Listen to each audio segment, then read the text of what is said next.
আচলতে কিছুক্ষণ পিছতে যেহেতু জিলা কাৰাগাৰ আহি পাব এই বাক্সা জিলা কাৰাগাৰ আৰু অলপ সময় বাকী যিহেতু ইতিমধ্যে বৰমা পাৰ হৈ আহিছে আৰু মুছলপুৰ পাবলৈ অলপ সময় বাকী কিন্তু তাৰ পূৰ্বে মই কৈছোঁ যে জিলা কাৰাগাৰৰ যি সন্মুখভাগ এই পথটো এতিয়া প্ৰায় বন্ধ হওঁ অৱস্থা যদিও ইয়াত বেৰিকেডৰ ব্যৱস্থা গ্ৰহণ কৰা হৈছিল কিন্তু যথেষ্ট সংখ্যক মানুহ ওলাই আহি তেওঁলোকে ক্ষোভ ব্যক্ত কৰিছে বিক্ষোভ প্ৰদৰ্শন কৰিছে আৰু সকলোৰে এটাই কথা এই ধৰণৰ অপৰাধীক ইয়াত ৰাখিব নালাগে ফাঁচি দিব লাগে বিভিন্ন তেওঁলোকৰ মন্তব্য বিভিন্ন দাবী আমি দেখুৱাইছোঁ কি ধৰণে ক্ষোভ তেওঁলোকে ব্যক্ত কৰিছে আৰু ৰাজপথৰ কাষে কাষে বহু দূৰলৈ দেখিবলৈ যদি আমি পাওঁ মোৰ সহযোগী ৰাজুৱে দেখিবলৈ চেষ্টা কৰিব কেনেদৰে মানুহ আহি জুম বান্ধিছে এতিয়া গাড়ী মটৰ চলিবলৈ যথেষ্ট অসুবিধাৰ সন্মুখীন হৈ গ'ল আৰু বিভিন্ন মানুহে বিভিন্ন ধৰণৰ প্ৰতিক্ৰিয়া ব্যক্ত কৰিছে মই আপোনাক একেলগে আহিব বিচাৰিছোঁ বিভিন্ন প্ৰতিক্ৰিয়া আপোনালোকে স্থানীয় মানুহ হিচাপে এতিয়া আজি ওলাই আহিছে ইয়াত ৰাখিব কি ক'ব ইয়াত ৰাখিব চাম কানো কি মানে ইয়াতে এখন নতুন জেল খুলিছে এতিয়া মানে কি VIP ট্ৰিটমেণ্ট দিবলৈ আনিছে নেকি আমাৰ চৰকাৰে কি কৰিছে এতিয়ালৈকে জুবিন দাৰ আমাৰ কেছটো উচিত তদন্ত হোৱা নাই আচলতে ইয়াতে আমাৰ চাম কানো মহন্তক ইয়াতে আপোনালোকে VIP ট্ৰিটমেণ্ট দিবলৈ আনিছে নেকি জুবিন দাৰ উচিত তদন্ত লাগে যদি চৰকাৰে দিব নোৱাৰে তেতিয়াহ'লে আমাৰ ৰাইজৰ মাজত গোটাই দিয়ক আমি জুবিন দাৰ উচিত তদন্ত আমি ৰাইজে কৰিম যথেষ্ট ক্ষোভ যথেষ্ট উষ্মা প্ৰকাশ কৰা দেখিবলৈ পোৱা গৈছে যথেষ্ট সংখ্যক মানুহ মই পুনৰ কৈছোঁ যে যেতিয়াই আচলতে এই খবৰটো বিয়পি পৰিছে যে নৱনিৰ্মিত বাক্সাৰ জিলা কাৰ্যালয়লৈ অনা হ'ব অসমীয়াৰ হিয়াৰ আমটো জুবিন গাৰ্গ হত্যাত অভিযুক্ত শ্যাম কানু মহন্তৰ দৰে কুখ্যাত ব্যক্তিসকলক বা সিদ্ধাৰ্থ শৰ্মাৰ দৰে ব্যক্তিসকলক অনা হ'ব তেতিয়াই কিন্তু এই সমগ্ৰ নিকাচি বা মুছলপুৰ অঞ্চলৰ ৰাইজ যথেষ্ট ক্ষোভিত হৈছে আৰু তেওঁলোকে ইতিমধ্যে ৰাজপথলৈ ওলাই আহি এইদৰে শ্লোগান তেওঁলোকে আৰম্ভ কৰিছে কোনো এজন কয়দী নথকা কাৰাগাৰলৈ অনাৰ কাৰণ কি সেইটো লাগে আমাক কোনো এজন কয়দী নথকা অকল শ্যাম কানুহঁতকে থোৱাৰ কাৰণটো কি এইখন কাৰাগাৰত কোনো এজন কয়দী নাই এইখন কি ধুনীয়া হৈ আছে সুন্দৰকে বনাইছে নতুন হৈ আছে ৰাজ আতিথ্য দিব বিচাৰিছে নেকি নিশ্চয় এইদৰে বিভিন্নজনে বিভিন্ন মন্তব্য কৰা দেখিবলৈ পোৱা গৈছে আমি সেই দৃশ্য দেখুৱাই আছোঁ আমি যিমান দূৰ সম্ভৱ দৃশ্য দেখুৱাবলৈ চেষ্টা কৰিম যথেষ্ট ক্ষোভ যথেষ্ট উষ্মা দুইফালৰ পৰা ৰাস্তাটোৰ উত্তৰ দক্ষিণ দুইফালৰ পৰা জনস্ৰোত বৈছে এই মুহূৰ্তত কি ছোৱালী কি গাভৰু কি ডেকা কি বুঢ়া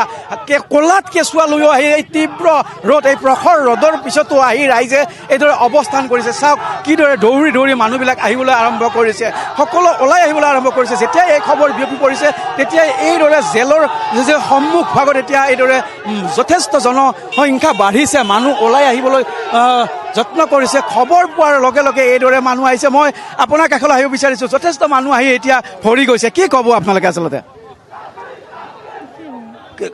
ইয়াত থকাটো বিচাৰে নে নিবিচাৰে নিবিচাৰোঁ আমি ইয়াত থকাটো নিবিচাৰোঁ ইমান সুবিধা দিব নালাগে আৰু এইটো বিচৰা নাই আমি কোনো এগৰাকী কয়দী নথকা নতুন জেল এখনত এই ধৰণৰ অপৰাধী ৰখাটো তেওঁলোকে বিচৰা নাই যাৰ কাৰণে এতিয়া এইদৰে মানুহবিলাক আহি জুম বান্ধিছে আৰু আৰক্ষীয়ে এতিয়া ৰছী টানি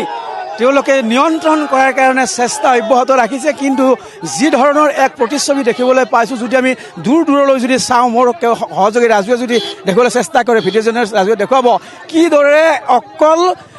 জেলৰ সন্মুখলৈ মানুহৰ সোঁত ববলৈ আৰম্ভ কৰিছে চাৰিওপিনে এতিয়া গাড়ী ইতিমধ্যে যথেষ্ট সংখ্যক গাড়ী ইতিমধ্যে ইয়াত জমা হৈ গৈছে আৰু মানুহবিলাক প্ৰখৰ ৰ'দকো নেওচি সকলো আহি এতিয়া জেলৰ সন্মুখত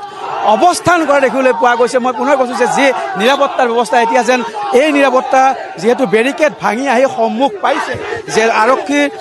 যদিও আছে ৰছী টানিছে তাৰপিছতো কিন্তু এই যিসকল জনতা এই জনতাক কিন্তু নিয়ন্ত্ৰণ কৰিব পৰা বুলি ক'ব নোৱাৰি ইতিমধ্যে ব্লেক পেন্থাৰৰ ব্যৱস্থা গ্ৰহণ কৰা হৈছে আৰু ব্লেক পেন্থাৰৰ দ্বাৰাও নিয়ন্ত্ৰণ কৰাৰ কাৰণে ব্যৱস্থা গ্ৰহণ কৰা হৈছে কিন্তু তাৰ পিছতো কিন্তু নিয়ন্ত্ৰণ যে কৰিব পাৰিব তেনেকুৱা এক মানে সম্ভাৱনা যে দেখা দিছে কাৰণ যথেষ্ট সংখ্যক মানুহ জিলা কাৰাগাৰৰ সন্মুখত অৱস্থান কৰিছে আৰু প্ৰত্যেকৰে এটাই কথা প্ৰত্যেকৰে ক্ষোভ ব্যক্ত কৰিছে কিছু সংখ্যক লোকে কৈছে যে এগৰাকী অপবিত্ৰ লোকক এই স্থানত আনি এই গোটেই নিকাচি অঞ্চলটোৱে যেন অপবিত্ৰ কৰিলে তেনেকুৱা ধৰণৰ ক্ষোভো তেওঁলোকে ব্যক্ত কৰিছে যাৰ কাৰণে সকলো আহি ইয়াত আহি উপস্থিত হৈছে মই যদি দেখুৱাওঁ মহিলাসকলো আহি যি জিলা কাৰাগাৰৰ একেবাৰে সন্মুখ ভাগতে তেওঁলোকে অৱস্থান কৰিছে আৰু সকলোৰে ক্ষোভ ব্যক্ত কৰিছে যেতিয়াই এই খবৰটো বিয়পি পৰিছে যে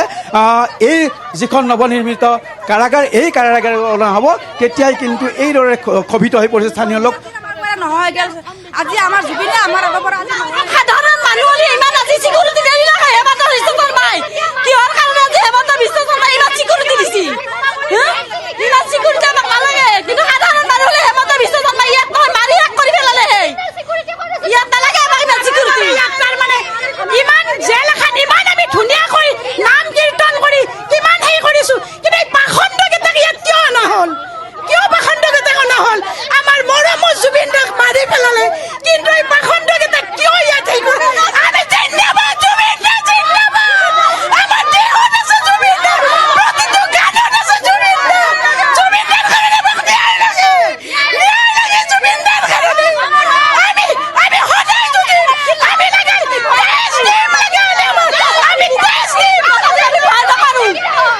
সঁচাকৈ আচলতে এগৰাকী ব্যক্তিক কিমান ভাল পালে এনেকৈ মানুহে কান্দিব পাৰে, এনেকৈ প্ৰতিবাদ কৰিব পাৰে, এনেকৈ ক্ষোভ ব্যক্ত কৰিব পাৰে। আৰু মানুহে অত্যন্ত ভাল পোৱা সেই জুবিন গাৰ্গ হত্যাকাণ্ডত অভিযুক্তক অনাৰ পিছত তেওঁলোকে কিমান দুখ পাইছে অন্তৰত, কিমান বেদনা তেওঁলোকে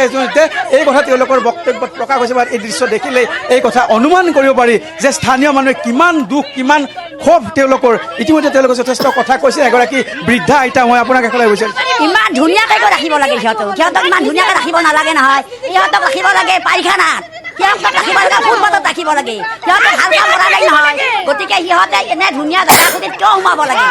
ইমান সোমাবলৈ বেয়া কৰিছে না চৰকাৰে। আমি মানুহ বুলি ভাবিছে জুবিনৰ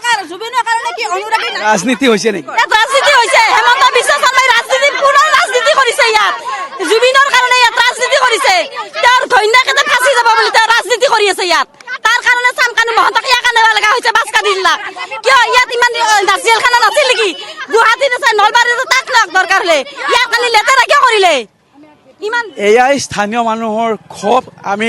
দেখুৱাইছোঁ কি ধৰণৰ ক্ষোভ তেওঁলোকে ব্যক্ত কৰিছে। বৃদ্ধা আইতাও ওলাই আহিছে প্ৰখৰ ৰ'দ নেওচি আৰু অত্যন্ত বেদনা তেওঁলোকে প্ৰকাশ কৰিছে। আৰু এনেদৰে কাৰাগাৰৰ সন্মুখত সমবেত হৈ প্ৰতিবাদত নামি পৰা দেখিবলৈ পোৱা গ'ল জুবিনৰ অনুৰাগীসকলক।